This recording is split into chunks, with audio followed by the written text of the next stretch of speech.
விறுவிறுப்பான அரசியல் நிகழ்வுகள் குறித்த ஆய்வுகள், நியாயங்களின் நிறம் மாறாத கூர்மையான விமர்சனங்கள், தீமைகளை சுட்டெரிக்கவும் நல்ல அரசியலை வளர்த்தெடுக்கவும் அறிவார்ந்த விவாதங்கள், இளைய தலைமுறையிடம் விழிப்புணர்வை ஊட்டும் விரிவான வரலாற்று விளக்கங்கள், கலை, இலக்கியம், ஆன்மீகம், பண்பாடுகளை படம் பிடித்து காட்டும் கருத்தோவியங்கள் வாரந்தோறும் உங்கள் தமிழருவி தர்பாரில் அணிவகுக்கும்.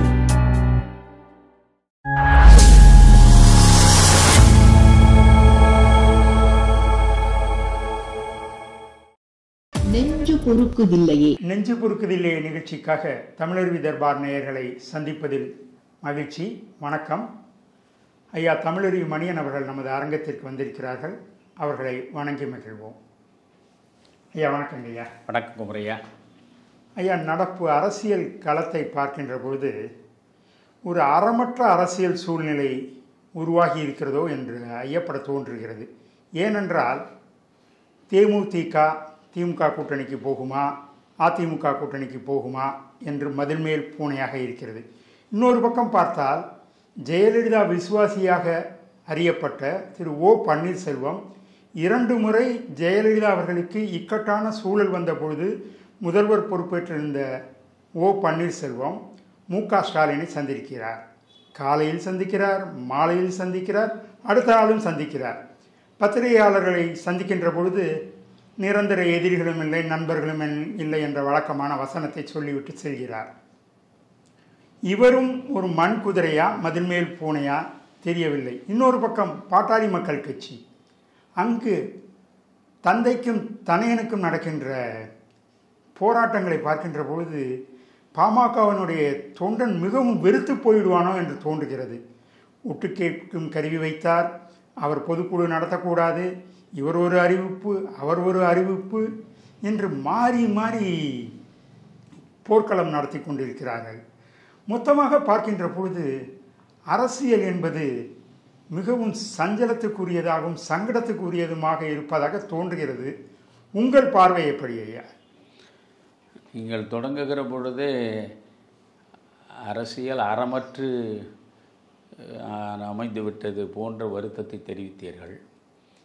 அறத்திற்கும் அரசியலுக்கும் சம்பந்தமே இல்லாத நிலை என்றோ உருவெடுத்து விட்டது.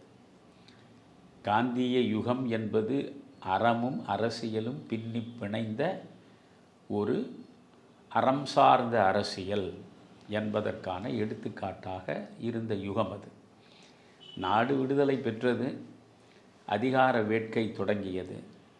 எப்பொழுது பதவி அதிகாரம் என்பதுதான் அரசியல் என்ற நிலை வந்து சேர்ந்ததோ அப்பொழுதே அறம் அரசியலை விட்டு கொஞ்சம் கொஞ்சமாக விலகிச் சென்று விட்டது.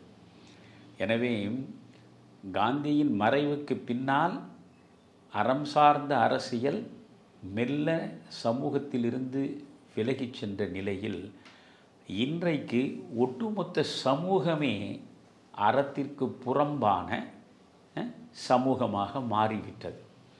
இந்த சமூகத்தின் ஒரு அங்கம்தான் அரசியல். எனவே ஒரு சமூகம் அறம் சார்ந்ததாக இருந்தால் நீங்கள் அரசியல்வாதிகள் அறத்திற்கு புறம்பாக இருக்கிற நிலையில் இந்த சமூகத்தால் அவர்கள் தண்டிக்கப்படுவார்கள், அவர்கள் பதவிக்கு வராமல் பார்த்து கொள்ளப்படுவார்கள். ஆனால் இவர்கள்தான் பதவிக்கு வருகிறார்கள், இவர்கள்தான் அதிகார நாற்காலியில் அமர்கிறார்கள் என்கிற பொழுது இப்படி அறம் தவறிய அரசியல்வாதிகளை அங்கீகரிக்கக்கூடிய மனோநிலை சமூக மக்களிடம் இருப்பதை முதலில் நீங்கள் பார்க்க வேண்டும். அறம் தவறிய சமூகம்தான் அறத்திற்கு புறம்பான மனிதர்களை ஆராதனை செய்யும். எனவே என்னுடைய வருத்தமெல்லாம் இந்த மனிதர்களின் மிக மோசமான மலினமான தன்னலம் சார்ந்த பொதுநலத்திற்கு புறம்பான அரசியல் நடவடிக்கைகளை இந்த நாட்டில் உள்ள மக்கள் கண்கொண்டு பார்ப்பதில்லையா? நான் கேட்கிறேன். குறிப்பாக தமிழ்நாட்டை எடுத்துக்கொள்வோம். தமிழகத்தில் இருக்கக்கூடிய ஒவ்வொரு கட்சி, அந்த கட்சியினுடைய செயற்பாடுகள் எப்படி இருக்கின்றன, அந்த ஒவ்வொரு கட்சியினுடைய தலைமை பீடம் எப்படி இயங்குகிறது, என்பதை பார்க்காமல் நீங்கள் என்ன கண்களை மூடிக்கொண்டா இருக்கிறீர்கள்? 5 ஆண்டு காலம் இவற்றை நேரடியாக பார்க்கிறீர்களே. இவர்களுடைய தவறுகளினால் வந்து சேரக்கூடிய அத்தனை விதமான சங்கடங்களையும் நீங்கள் வாழ்வியலில் அனுபவிக்கிறீர்களே. அப்படி என்றால் அறம் தவறிய மனிதர்களை இனி ஒரு கணமும் பொறுத்து கொள்ளவே கூடாது என்ற தார்மீக கோபம் உங்களுக்கு அல்லவா வர வேண்டும்? அந்த கோபத்தோடு அல்லவா நீங்கள் வாக்குச்சாவடிக்கு செல்ல வேண்டும்? வாக்குச்சாவடியில் போய் நீங்கள் பொத்தானை அழுத்துகிற பொழுது உங்களுடைய தார்மீகம் அங்கே போய் அழுத்தத்தை தர வேண்டாமா? எனவே அறம் சார்ந்த வாழ்வை இன்றைக்கு ஒட்டுமொத்த சமூகமும் இழந்து விட்டது என்பதை முதலில் நீங்கள் புரிந்து கொள்ளுங்கள். புரிகிறதா? எந்த ஒரு கட்சியும் ஆட்சிக்கு வர வேண்டும் என்று தான் நினைக்கும், அதிகாரத்தை கைப்பற்ற வேண்டும் என்று தான் நினைக்கும். அதற்காக அந்த கட்சி நினைத்த அடுத்த கணமே நேரடியாக கோட்டையில் போய் உட்கார்ந்து விடாது. கோட்டையின் கதவுகள் தானாக திறந்து கொள்ளாது. அப்படிப்பட்ட கட்சிகளை சார்ந்த தலைவர்களை ஆதரித்து வாக்களித்து அதிகார நாற்காலியில் அமரச் செய்யக்கூடியவர்கள் யார்? இந்த வாக்காளர்கள் தானே. இந்த வாக்காளர்களுடைய பார்வையில் பதிகிறார் போல் தானே ஒவ்வொரு செயலும் நடந்து கொண்டிருக்கிறது. இப்பொழுது நீங்கள் பன்னீர்செல்வம் அவர்களை பற்றி சொல்கிறீர்கள். பன்னீர்செல்வத்தை பற்றி பேசுகிற பொழுது எனக்கு எந்த அளவுக்கு இவர்கள் மலினப்பட்டவர்களாக இருக்கிறார்கள், இவர்களுக்கெல்லாம் சமூக கூச்சமே கிடையாதா? மனிதனுக்கு குறைந்தபட்சம் ஒரு சமூக கூச்சம் வேண்டாமா? அட, கொள்கை உங்களுக்கு இல்லை, லட்சியம் உங்களுக்கு இல்லை, மேலான பார்வை எதுவுமே இல்லை என்பதை கூட என்னால் புரிந்து கொள்ள முடிகிறது. நேற்று இப்படி இருந்தோம், இன்று இப்படி இருக்கிறோம், மாறி மாறி நாம் எடுக்கக்கூடிய நடவடிக்கைகளை பார்க்கிற பொழுது நம்மை பற்றிய மதிப்பீடு மிக மோசமான நிலைக்கு போய்விடுமே. மக்கள் நம்மை பற்றி என்ன நினைப்பார்கள் என்கிற ஒரு நிலைப்பாட்டில் எழக்கூடிய கூச்சம், அந்த சமூக கூச்சத்தை தான் சொல்கிறேன். அது சமூக கூச்சமாவது ஓபிஎஸ் போன்ற மனிதர்களுக்கு வேண்டாமா? இவர் ஒரு மிகச் சாதாரண அடிநிலையில் தன்னுடைய வாழ்வை தொடங்கிய ஒரு மனிதர். ஒரு அண்ணா திராவிட முன்னேற்ற கழகம் தொடங்கப்பட்ட பொழுது ஒரு தொண்டராக வந்தவர் கீழ்நிலையிலே இருந்து கொஞ்சம் கொஞ்சமாக வந்து வளர்ந்திருக்கிறார். ஏதோ சசிகலாவினுடைய மிகப்பெரிய ஆதரவும் பின்பலமும் இவருக்கு இருந்ததனால் இவர் ஒரு அமைச்சராக வரக்கூடிய வாய்ப்பை பெற்றார். அமைச்சராக வந்தார். ஜெயலலிதாவிடம் மிகப்பெரிய அளவுக்கு இவர் காட்டிய பணிவு, அதாவது போலி விசுவாசம்தான் இன்றைக்கு அரசியல்வாதிகள் தலைமையை நெருங்குவதற்கும் தலைமையிடம் பதவிகளை அனுபவிப்பதற்கும் வேண்டிய மிக முக்கியமான பண்பாகிவிட்டது. பொய்மையும் போலித்தனமும் நிறைந்த ஒரு பணிவு.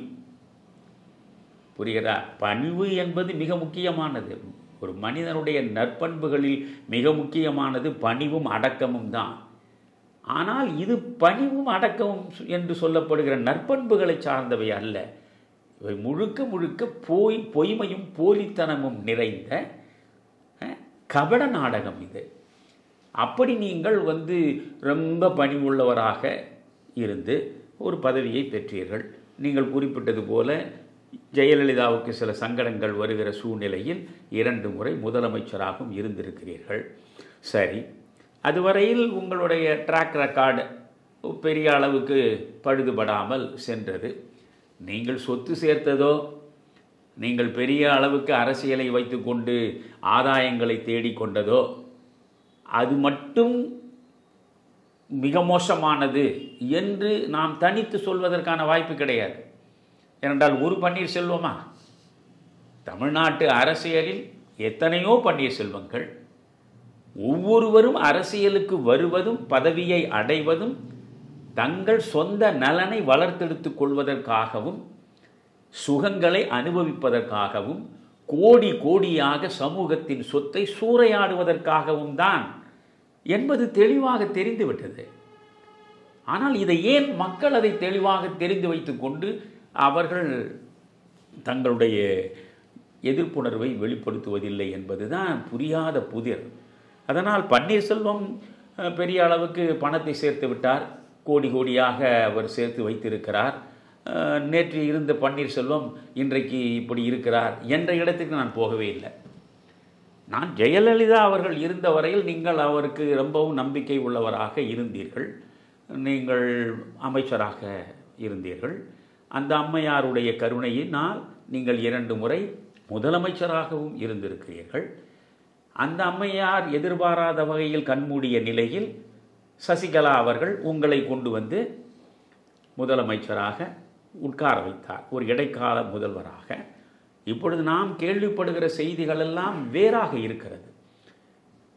ஜெயலலிதா அவர்கள் கண்மூடிய பொழுது அந்த இடத்தில் இடைக்கால முதலமைச்சராக கூட OPS இருப்பதை சசிகலா விரும்பவில்லை. சசிகலாவினுடைய முதல் தேர்வு எடப்பாடி தான். ஆனால் அன்றைக்கு பாரதிய ஜனதா கட்சியினுடைய மேலிடம்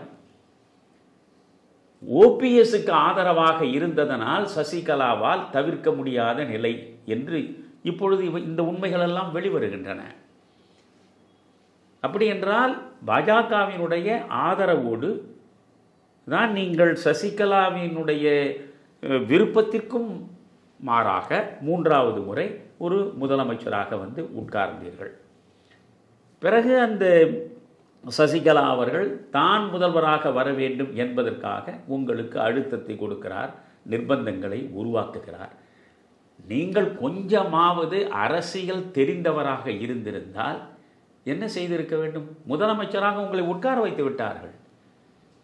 இந்த அழுத்தங்களுக்கும் நிர்பந்தங்களுக்கும் நான் அடிபணிய தயாராக இல்லை. நான் ஏற்கனவே ஜெயலலிதா அம்மையாரிடம் 2 முறை முதல்வராக இருந்தேன். என் விசுவாசம் முழுவதும் ஜெயலலிதா அம்மையாருக்குத்தான். அவர்தான் கட்சியின் தலைவி. அவர் சொன்னார், நான் முதல்வராக இருந்தேன். அவர் இடத்தை காலி செய் என்றார், நான் உடனே காலி செய்தேன். அது தலைமைக்கு நான் காட்டிய விசுவாசம். அதே விசுவாசத்தை உங்களுக்கு நான் காட்ட வேண்டும் என்ற அவசியம் இல்லை. நான் தான் முதலமைச்சராக நீடிப்பேன் என்று நீங்கள் அங்கே சொல்லி, உங்களுக்கு ஆளுமை இருந்தால், உங்களுக்கு எல்லா வகையிலும் செயல்திறன் உள்ள தலைமை என்பதை நீங்கள் நிரூபிக்க விரும்பி இருந்தால் அதிமுகவினுடைய சட்டமன்ற உறுப்பினர்களை உங்கள் பக்கம் இழுக்க வேண்டியதானே?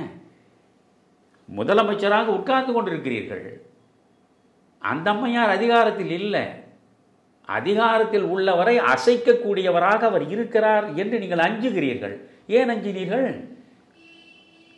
முதல்வராக நீங்கள் இருந்து கொண்டு எல்லா சட்டமன்ற உறுப்பினர்கள் ஆதரவையும் பெறுவதற்கு முயன்றிருந்தால் அது முழுக்க முழுக்க உங்கள் பக்கம் எளிதாக திரும்பி இருக்குமே. மந்தை மனோபாவம் தானே தமிழ்நாட்டில் இருக்கக்கூடிய அரசியலில் அங்கம் வகிக்கும் சட்டமன்ற உறுப்பினர்கள், நாடாளுமன்ற உறுப்பினர்கள், மற்றபடி உள்ள அத்தனை பேருடைய நிலைப்பாடும்.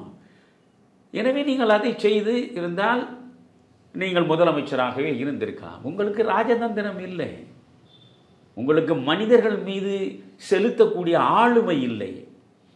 புரிகிறதா? எல்லாரிடமும் கையை கட்டி பணிந்து பணிந்து அடங்கி ஒடுங்கி நடப்பது போல நடித்து நடித்து அப்படியே நீங்கள் பழகி விட்டீர்கள். அதிலிருந்து விடுபட்டு நீங்கள் வீரமாக வெளிப்படுவதற்கு உங்களுடைய காலம் காலமாக உள்ளுக்குள் வளர்த்தெடுத்த அந்த அடிமை குணம் ஒரு இயற்கையான வெளிப்பாட்டுடன் வந்து நிற்கவில்லை. அதனால் நீங்கள் அந்த அழுத்தத்திற்கு ஆளாகி வெளியே வந்தீர்கள். சரி, வெளியே வந்த பிறகாவது நீங்கள் அந்த சசிகலாவுக்கு பின்னாலே தான் கட்சி இருக்கிறது. நீங்கள் யோசியுங்கள், ஒரு 15-20 நாட்கள் அந்த முதல்வர் நாற்காலியிலேயே உட்கார்ந்து கொண்டு பன்னீர்செல்வம் அடம் பிடித்திருந்தால் சசிகலா சிறைக்கு போய்விட்டிருப்பார். சசிகலா சிறைக்கு போயிருந்தால் அதற்கு பிறகு பன்னீர்செல்வம் தானாகவே முதலமைச்சராக இருந்திருக்க முடியும் இல்லையா?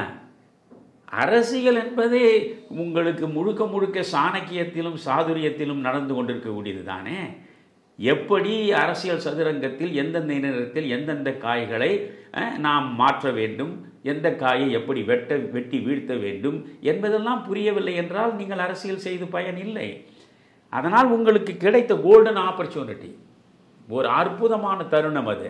அந்த தருணத்தை பயன்படுத்தி கொள்ளாமல் அவர்கள் சொன்னார்கள் என்பதற்காக, அவர்கள் மிரட்டினார்கள் என்றெல்லாம் கூட சொல்கிறார்கள் என்பதற்காக நீங்கள் வெளியே வந்தீர்கள், பதவியை ராஜினாமா செய்து விட்டீர்கள்.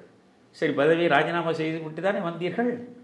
அந்த சசிகலா அவர்களுடைய அச்சுறுத்தலுக்கு உட்பட்டு தானே நீங்கள் வந்து வெளியே நின்றீர்கள்.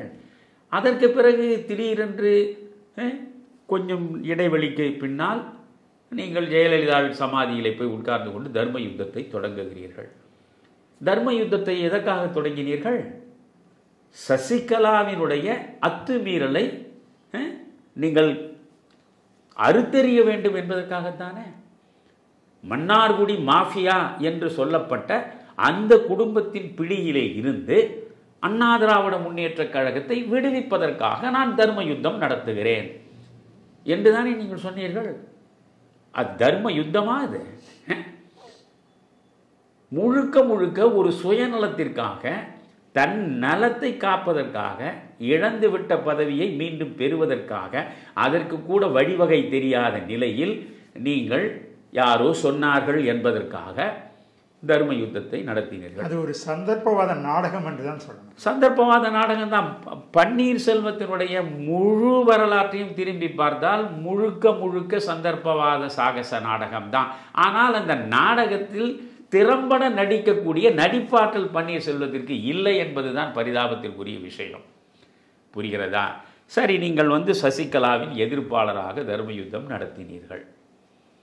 அதற்கு பிறகு நீங்கள் பாஜக உங்களை இயக்கியது. பாஜகவினுடைய விருப்பப்படி நீங்கள் ஒன்றுபட்ட அதிமுகவாக இணைந்து இருப்பதற்கு இணங்கினீர்கள். எப்படி? நீங்கள் துணை முதல்வராகி ஒருங்கிணைப்பாளர் என்ற ஒரு பதவிகளை பெற்றுக்கொண்டீர்கள். அப்பொழுதும் நீங்கள் ஒரு நிபந்தனை வைத்தீர்கள். இவற்றையெல்லாம் மக்கள் மறந்துவிடக்கூடாது. நீங்கள் வைத்த நிபந்தனை என்ன? ஜெயலலிதாவினுடைய மரணத்தில் மர்மம் இருக்கிறது, அந்த மர்மம் கண்டெடுக்கப்பட வேண்டும், அதற்காக ஒரு கமிஷன் அமைக்கப்பட வேண்டும் என்பதுதான் பன்னீர்செல்வம் வைத்த நிபந்தனை. அதற்காகத்தான் ஆறுமுகசாமி கமிஷன் நியமிக்கப்பட்டது. எடப்பாடி தான் அந்த கமிஷன் நியமிக்கிறார். ஜெயலலிதாவின் மரணத்தில் மர்மம் இருக்கிறது என்று இவர் யாரை கை காட்டுகிறார்? சசிகலாவை காட்டுகிறார். என்றால் ஜெயலலிதாவுக்கு உடல் நலிவுற்ற நேரத்தில், அவர் மயங்கி விழுந்த நேரத்தில் பக்கத்தில் இருந்தது சசிகலா. அப்போலோ மருத்துவமனைக்கு கொண்டு வந்து சேர்த்ததும் சசிகலா. அந்த அம்மையார் கண் மூடுகிற வரை உடன் இருந்தவர் சசிகலா. இதில் ஒரு மர்மம் இருக்கிறது என்று நீங்கள் சொல்வதென்றால், அந்த மர்மம் முடிச்சு யாரால் போடப்பட்டது? சசிகலாவால் போடப்பட்டது என்பதுதான் உங்களுக்கு குற்றச்சாட்டாக இருக்க முடியும். எனவே அதை நிபந்தனையாக வைத்துத்தான் நீங்கள் வந்தீங்க. அதற்காக ஆறுமுகசாமி விசாரணை கமிஷன் அமைக்கப்பட்டது. இவையெல்லாம் மக்களுடைய வரிப்பணத்தில் தானே. ஒரு நீதிபதியை உட்கார வைப்பது, அவருக்கென்று ஒரு அலுவலகத்தை கொடுப்பது, அவருக்கான உதவியாளர்கள், அவருக்கான ஊதியம், இப்படி எல்லாமே மக்களுடைய தானே. ஆனால் அந்த நீதியரசர் ஒவ்வொரு சாட்சியாக வரவழைத்து விசாரிக்கிறார். இதில் குற்றம் சுமத்தியதே பன்னீர்செல்வம் தான். கமிஷனை வைக்க வேண்டும் என்று வற்புறுத்தியதே பன்னீர்செல்வம் தான். ஆனால் அந்த பன்னீர்செல்வம் கடைசி வரை அந்த விசாரணையில் போய் நிற்கவில்லை, விசாரணைக்கு உட்படவே இல்லை. பன்னீர்செல்வத்தை புரிந்து கொள்ள வேண்டும். பிறகு என்ன நடந்தது? டிடிவி தினகரன் மீது இவருக்கு இருந்த எல்லையற்ற கோபம், சசிகலாவின் மீது எல்லையற்ற கோபம், இவர்களுக்கு எதிராக இவர் வைத்த மிக மோசமான விமர்சனங்கள், எடப்பாடியை ஒழித்து கட்ட வேண்டும் என்ற நிலைப்பாட்டில் இவர் வந்து நின்ற பிறகு இதே டிடிவியோடு இவர் சமரசம் கொள்கிறார், சசிகலாவோடு சமரசம் கொள்கிறார். இந்த சசிகலா டிடிவியோடு சேர்ந்து நானும் அதிமுகவில் வர வேண்டும் என்றுதான் அவர் எடப்பாடியிடம் வைக்கிறார். நான் மட்டும் வருகிறேன் என்று சொல்வதில்லை. ஓபிஎஸ், டிடிவி, சசிகலா மூவருமே ஒன்றாக உள்ளே வந்துவிட்டால் அண்ணா திராவிட முன்னேற்றக் கழகம் பழைய வலிமையை பெற்றுவிடும், மிகப்பெரிய சக்தியாக மாறிவிடும், இழந்த ஆட்சியை மீண்டும் நாம் பெற்றுவிட முடியும் என்பதற்காகத்தானே நீங்கள் புறப்பட்டீர்கள். அப்பொழுது நேற்று சசிகலாவை பற்றி வைத்த விமர்சனம் என்ன? இன்று அந்த சசிகலாவை எதற்காக ஏற்றுக்கொண்டீர்கள்? நேற்று டிடிவி தினகரன் மீது நீங்கள் வைத்த விமர்சனம் என்ன? இன்று அந்த டிடிவி தினகரனை நீங்கள் எதற்காக சகோதரராக ஏற்றுக்கொண்டீர்கள்? எத்தனை முரண்பாடுகள்! ஆனால் இவை எல்லாவற்றையும் கூட என்னால் சகித்துக் கொள்ள முடிகிறது. ஒரு மனிதன் தன்னுடைய நிலையை காப்பாற்றிக் கொள்வதற்கு, தன்னுடைய அரசியல் வாழ்வுக்கு ஒரு நிர்மாணத்தை உருவாக்கி கொள்வதற்கு இது போன்ற சமரசங்களை எல்லாம் செய்து கொள்கிறார் என்று கூட என்னால் புரிந்து கொள்ள முடிகிறது. ஆனால் நீங்கள் திரும்ப திரும்ப மோடியை சந்திக்க வேண்டும், அமித்ஷாவை சந்திக்க வேண்டும் என்று தொடர்ந்து முயன்று கொண்டே இருக்கிறீர்கள். ஏறக்குறைய ஜெயலலிதா அவருடைய மறைவுக்கு பிறகு நீங்கள் பாரதிய ஜனதா கட்சியின் செல்லப்பிள்ளையாகவே மாறிவிட்டீர்கள். இன்னும் சொல்ல போனால் வடிவேலு கைம்பிள்ளை என்று ஒரு படத்தில் வருகிறது, அதுபோல நீங்கள் கைம்பிள்ளையாகவே மாறிவிட்டீர்கள். இவ்வளவு தூரம் இருந்த நீங்கள் இப்பொழுது திடீரென்று பிஜேபி எதிர்ப்பாளராகி விடுகிறீர்கள். இந்த எதிர்ப்பாளர் நிலையை எடுப்பதற்கு 2 நாட்களுக்கு முன்புதான் பிரதமரை வரவேற்று வழி அனுப்புவதற்கு எனக்கும் ஒரு வாய்ப்பு கொடுத்தால் அதை என் பாக்கியமாக கருதுவேன் என்று கடிதம் எழுதுகிறீர்கள். பிரதமர் விமான நிலையத்தில் வந்து இறங்கும் பொழுது ஒரு பூச்செண்டு கொடுப்பதும், அவர் போகிற பொழுது இன்னொரு பூச்செண்டு கொடுத்து அனுப்புவதும், முடிந்தால் ஒரு 2 நிமிடம் பேசுவதற்கு வாய்ப்பு கனிந்தால் அதைவிட பாக்கியம் எனக்கு எதுவுமே கிடையாது இந்த பிறவியில் என்று நீங்கள் கடிதமும் எழுதுகிறீர்கள். அந்த பாக்கியம் உங்களுக்கு கிடைக்கவில்லை என்கிற அடுத்த கணத்திலேயே நீங்கள் பாஜகவினுடைய தவறுகள் எல்லாம் உங்கள் கண் முன்னால் தரிசனம் தருகின்றன. உடனே நீங்கள் மும்மொழி கொள்கையை காரணமாக காட்டி கல்விக்கு தர வேண்டிய பணத்தை தராமல் நிறுத்தியது தவறு. நீட் விவகாரத்தில் உங்களுடைய நிலைப்பாடு தவறு என்று இப்பொழுது நீட்டி முழங்க ஆரம்பித்திருக்கிறீர்கள். இது என்ன இதில் இருக்கிறது? லட்சியம் இருக்கிறதா? சித்தாந்தம் இருக்கிறதா? என்ன இருக்கிறது உங்கள் சுயநலத்தை தவிர? இவற்றையெல்லாம் கூட என்னால் சகித்துக் கொள்ள முடிகிறது. நான் சொல்வதை நன்றாக கேட்டுக்கொண்டு வர வேண்டும். நீங்கள் எந்த சசிகலாவுக்கு எதிராக தர்ம யுத்தம் நடத்தினீர்களோ அந்த சசிகலாவிடம் சமரசம் கொண்டீர்கள், நான் சகித்துக் கொள்கிறேன். எந்த டிடிவி தினகரன் மீது நீங்கள் மிக மோசமான விமர்சன கணைகளை வீசினீர்களோ அந்த டிடிவி தினகரனை என் உடன்பிறவா சகோதரர் என்று ஆரத்தழுவி அரவணைத்துக் கொண்டீர்கள், அதையும் நான் சகித்துக் கொள்கிறேன். எந்த பாரதிய ஜனதா கட்சியினுடைய கடைந்தெடுத்த விசுவாசியாக நீங்கள் காட்சி தந்தீர்களோ அந்த பாரதிய ஜனதா கட்சியே தன்னை புறக்கணிக்கிறது என்று நினைத்த நிலையில் அதற்கு எதிராக நீங்கள் விமர்சன அம்புகளை வீசத் தொடங்கிவிட்டீர்கள்.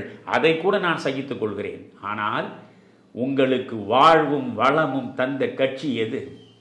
அண்ணா திராவிட முன்னேற்ற கழகம் தானே.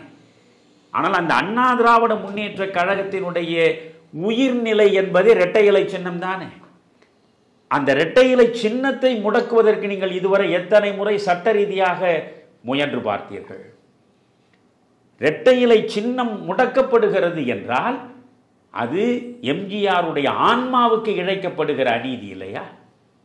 ஜெயலலிதாவின் ஆன்மாவுக்கு இழைக்கப்படுகிற அநீதி இல்லையா? எந்த இரட்டை இலை உங்களுக்கு வாழ்வை கொடுத்ததோ, வசதியை கொடுத்ததோ, வளத்தை பெருக்கியதோ அந்த இரட்டை இலையை முடக்க வேண்டும் என்று நினைத்தீர்கள். அதை சகித்துக் கொள்ள முடியுமா? சரி, அதே இரட்டை இலைக்கு எதிராக நீங்கள் ராமநாதபுரத்தில் பலாப்பழத்தை தூக்கி கொண்டு போய் நிற்கிறீர்கள். நீங்கள் இரட்டை இலை சின்னம் உங்களுடையது, உங்களுக்கு வாழ்வு தந்தது, உங்கள் கட்சியினுடைய தலைவர் கண்டெடுத்தது. அந்த இரட்டை இலை சின்னத்திற்கு எதிராக நீங்கள் பலாப்பழத்தை தூக்கி கொண்டு போய் நின்று அங்கே தோற்றீர்கள். அப்படி என்றால் இரட்டை இலை சின்னத்தின் மீதும் உங்களுக்கு விசுவாசம் இல்லை. இரட்டை இலை சின்னத்தை உருவாக்கி கொடுத்த எம்ஜிஆர் மீதும் உங்களுக்கு உண்மையான விசுவாசம் இல்லை. உங்களை 2 முறை முதல்வர் நாற்காலில் உட்கார வைத்து அழகு பார்த்த ஜெயலலிதாவின் மீதும் உங்களுக்கு விசுவாசம் இல்லை இல்லையா?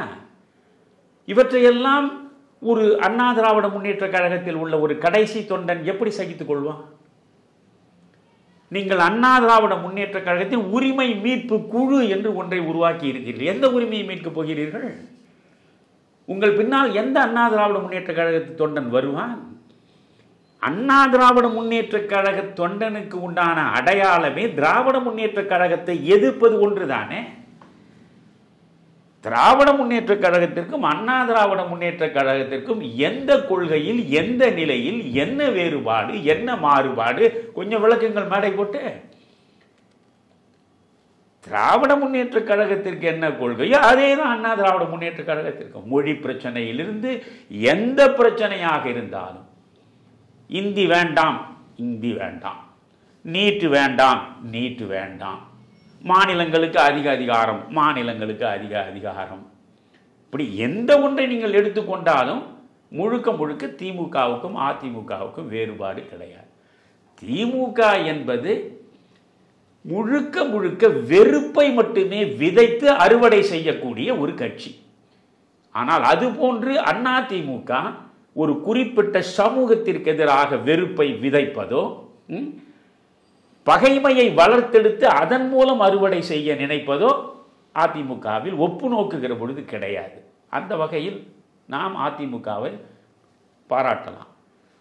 திராவிட முன்னேற்ற கழகம் உதட்டளவில் தேசியம் பேசினாலும், இந்திய ஒருமைப்பாடு குறித்து பேசினாலும், எப்பொழுது ஒன்றிய அரசு என்று ஒன்றுக்கு 1000 முறை அது சொல்ல தொடங்குகிறதோ அப்பொழுது அதனுடைய அடிநிலையில் இருப்பது தேச விரோத கொள்கைத்தான், பிரிவினைவாதம் தான். வாய்ப்பு கிடைத்தால் தமிழகம் தனியாக பிரிந்து தமிழகத்தில் சர்வாதிகாரியாக ஸ்டாலின் வந்து உட்காரக்கூடிய ஒரு சூழல் தானாக கனிந்தால், அந்த வார்த்தையை நீங்கள் கவனிக்க வேண்டும், இவர்களாக முயன்று நடத்துவதல்ல, தானாக கனிந்தால் அதை இருகரம் நீட்டி ஏற்றுக்கொள்ளுகிற மனோநிலை உள்ளவர்கள் தான் திமுகவில். திமுக என்பது அடிப்படையில் பிரிவினைவாதம் உள்ள, எம்ஜிஆர் பிரிவினைவாதி இல்லை, ஜெயலலிதா பிரிவினைவாதி இல்லை. அதனால் இந்த ஒட்டுமொத்தமான தேசத்தின் மீதும் இந்திய ஒருமைப்பாட்டின் மீதும் ஆழ்ந்த நம்பிக்கை கொண்ட ஒரு கட்சியாக அதிமுக இருக்கிறது. இது மட்டும்தான் இந்த ரெண்டுக்கும் உள்ள வேறுபாடு. சரி, இந்த அதிமுக எதற்காக ஏற்பட்டது? திராவிட முன்னேற்ற கழகத்திலிருந்து வெளித்தள்ளப்பட்ட எம்ஜிஆர் திராவிட முன்னேற்ற கழகத்தை வீழ்த்த வேண்டும் என்கிற ஒரு நோக்கத்திற்காகத்தானே அதிமுகவை உருவாக்கினார். தீய சக்தி என்று கலைஞரை அவர்தானே சொன்னார். தீய சக்திகளின் கூடாரம் திமுக கழகம் என்று அவர்தானே சொன்னார். அவரிடமிருந்து தானே நீங்கள் சாதாரண தொண்டராக இருந்து புறப்பட்டீர்கள். அவரை விட 3 மடங்கு வேகமாக ஜெயலலிதா மூச்சு விடுகிற கடைசி தருணம் வரையில் திராவிட முன்னேற்ற கழகத்திற்கு எதிராக எவ்வளவு கடுமையான விமர்சனங்களை அவர் வைத்தார். அவர் மூலமாகத்தானே, அவருடைய கருணையினால் நீங்கள் 2 முறை முதல்வரானீர்கள். ஆனால் இன்றைக்கு அந்த ஸ்டாலின் அவர்களை நீங்கள் சந்திக்கிறீர்கள். முத்துவினுடைய மரணத்திற்காக நீங்கள் உங்களுடைய இரங்கலை தெரிவிப்பதற்கு நீங்கள் செல்வது தவறே கிடையாது. அவர் வீட்டிற்கு சென்று அவருக்கு ஆறுதல் வழங்குவது என்பது பண்பாடு. உண்மையிலேயே நீங்கள் பண்பாட்டு நாயகனாக இருந்தீர்கள் என்று நான் ஏற்றுக்கொள்கிறேன். ஆனால் நீங்கள் வெளியே வந்த பிறகு என்ன வாய் மலர்ந்தீர்கள்? அரசியலில் நிரந்தர எதிரியும் கிடையாது, நிரந்தர நண்பனும் கிடையாது என்று எதற்காக சொன்னீர்கள்? அப்படி என்றால் திமுக நிரந்தர எதிரி இல்லை என்ற இடத்திற்கு நீங்கள் வந்து விட்டீர்கள் இல்லையா? பாஜக நிரந்தர நண்பன் இல்லை என்ற இடத்திற்கு நீங்கள் வந்து விட்டீர்கள். இதுதான் உங்கள் நிலைப்பாடு என்றால், நீங்கள் ஸ்டாலினை சந்தித்ததில் ஆறுதல் வழங்கியது மட்டும் இல்லை, வெவ்வேறு விதமான அரசியலுக்கான வியூகங்களும் இருக்கின்றன என்ற ஒரு முடிவுக்கு தமிழ்நாட்டில் உள்ளவர்கள் வந்தால் அதில் தவறில்லை. இப்பொழுது நான் கேள்விப்படுவது, நீங்கள் ஒன்றுமில்லை, இப்பொழுது அவர் விஜயினுடைய தாவேகாவுக்கு போவதாக வைத்துக் கொள்ளுங்களேன். இப்பொழுது விஜய் தனியாக நின்றால் அது திராவிட முன்னேற்ற கழகத்தின் ஆட்சியை மீண்டும் கொண்டு வருவதற்கான ஏற்பாடே தவிர வேறொன்றும் இல்லை. நான் மீண்டும் மீண்டும் சொல்கிறேன், விஜய் தனியாக நின்று சாதிக்கப் போவது எதுவுமே கிடையாது. விஜய் தனியாக நிற்பதன் மூலமாக என்ன நடக்கும்? திராவிட முன்னேற்ற கழகத்தில் இப்பொழுது புதிதாக பிரேமலதா வருகிறார், ராமதாஸ் வருகிறார், இவர்களுக்கெல்லாம் இடங்களை அதிகமாக கொடுக்க வேண்டிய ஒரு நிலை வந்தால் அப்பொழுது விடுதலை சிறுத்தைகளுக்கு, கம்யூனிஸ்டுகளுக்கு ஏற்கனவே கொடுத்த இடங்களை கொடுப்பதே முடியாது. அந்த எண்ணிக்கையை குறைக்க வாய்ப்புண்டு என்ற ஒரு நிலைப்பாடு நேருகிற பொழுது இந்த இடத்தை விட்டு நமக்கு மிக கூடுதலான இடங்களை தரக்கூடிய இடம் விஜய் கட்சி என்று அவர்கள் அங்கே போகலாம். ஆனால் அதுக்கான வாய்ப்புகள் இருப்பதாக நான் இப்பொழுது நினைக்கவில்லை. சரி, அப்படி போவதாக இருந்தாலும் நீங்கள் அங்கே போய் நின்று நீங்கள் தாவேகா, விடுதலை சிறுத்தைகள், கம்யூனிஸ்டுகள், நீங்கள் பன்னீர்செல்வம் எல்லாரும் சேர்ந்தாலும் நீங்கள் வெற்றியை பெறப்போவதில்லை. நீங்கள் மூன்றாவது அணியை அமைத்து முடங்கிவிடப் போகிறீர்கள். இன்னொரு மக்கள் நல கூட்டணியை தமிழகம் திரும்பவும் பார்க்க போகிறது. அவ்வளவுதானே. அப்போ நீங்கள் விஜயோடு போய் சேர்ந்தாலும் திமுகவுக்கு மறைமுகமாக உதவி செய்து மீண்டும் அதை ஆட்சி நாற்காலில் கொண்டு வந்து அமர்த்துவதற்காகத்தான் செல்கிறீர்கள் என்று நான் சொல்கிறேன்.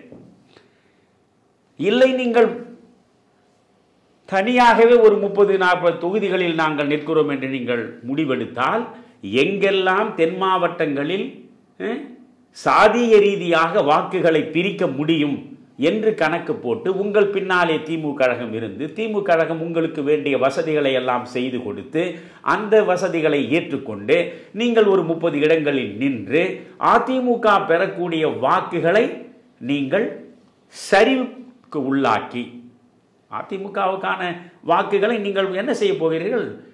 அந்த வாக்குகளை நீங்கள் பாதிப்பீர்கள். அந்த வாக்குகளை பாதிக்கிற பொழுது அது திமுகவுக்கு சாதகமாக மாறும்.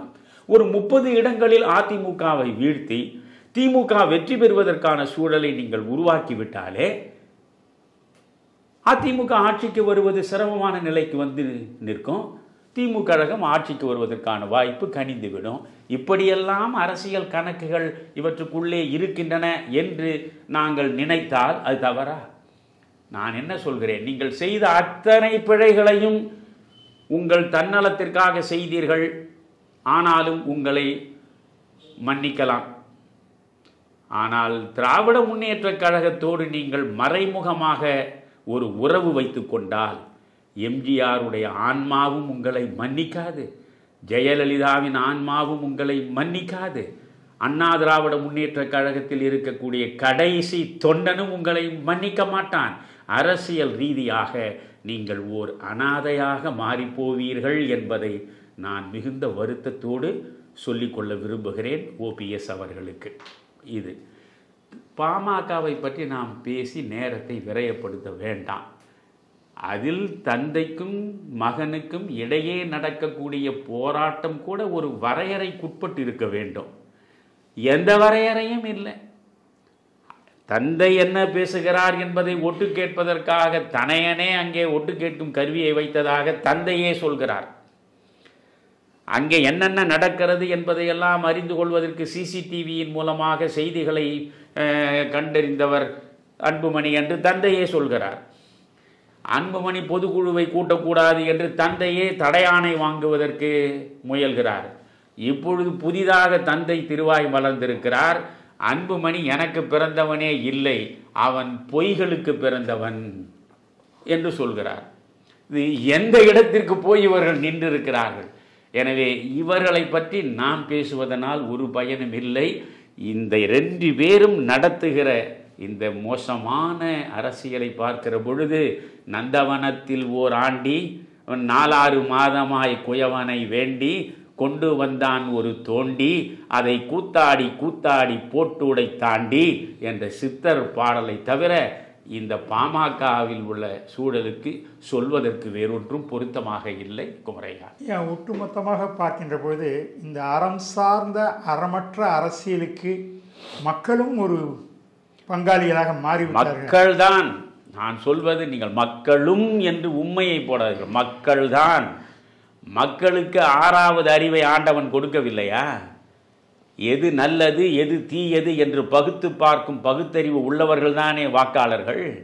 இவர்களை எங்கோ ஒரு தீவாந்தரத்தில் கொண்டு போய் வைத்துவிட்டு 5 ஆண்டுகளுக்கு பிறகு வாக்களிக்கும் நேரத்தில் மட்டும் கொண்டு வந்து நிறுத்தி நீங்கள் யாருக்காவது வாக்களியுங்கள் என்றால் சொல்கிறார்கள். அன்றாடம் இந்த அசிங்கம் பிடித்த அரசியல்வாதிகளை பார்க்கிறீர்கள்.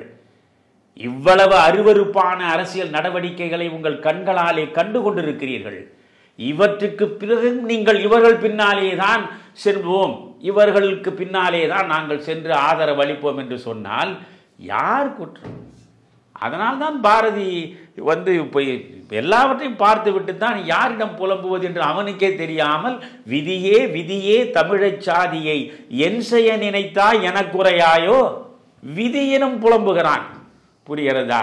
மதிகெட்ட மனிதர்களை பற்றி விதியிடம் புலம்புவதை தவிர வேறென்ன செய்ய முடியும் என்று பாரதி அன்று சொன்னதைத்தான் தமிழறிவு மணியன் இன்றைக்கு வழிமொழிகிறார். தமிழருவி தர்பார் நேயர்களுக்கு நன்றி.